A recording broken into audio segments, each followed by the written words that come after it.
શાનદાર રિકવરી સાથે બજાર દિવસના ઉચ્ચતમ સ્તર પર બંધ. સેન્સેક્સ અને નિફ્ટી 0.5% વધારેની તેજી સાથે ક્લોઝિંગ. નિફ્ટી બેંક પણ રિકવરી આવતા 150 પોઈન્ટની મજબૂતી સાથે બંધ.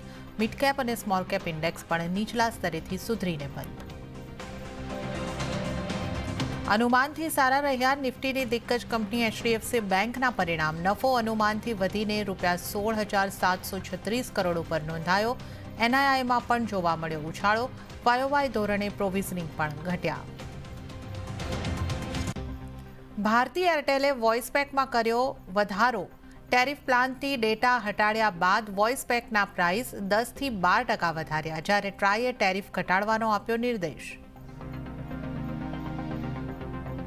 બજેટમાં ગ્લોબલ સપ્લાય ચેન ઉપર રહી શકે છે ફોકસ. ઇલેક્ટ્રોનિક મેન્યુફેક્ચરિંગ ક્લસ્ટર બનાવવા માટે સરકાર લાવી શકે છે પ્રસ્તાવ.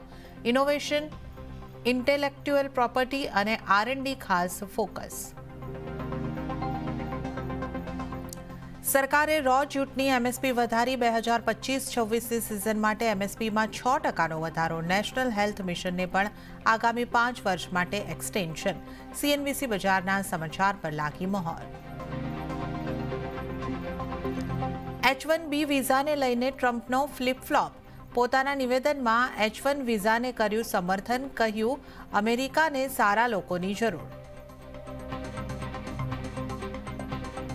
ટ્રમ્પના શપથ ગ્રહણના 24 કલાકની અંદર ક્વોડ દેશોના વિદેશ મંત્રીઓની થઈ બેઠક. બેઠકમાં ચીનને લઈને કડક સંદેશ. આ તરફ વિદેશ મંત્રી જયશંકરે કહ્યું, સ્વતંત્ર સ્થિર ઇન્ડો પેસિફિક પર થઈ ચર્ચા.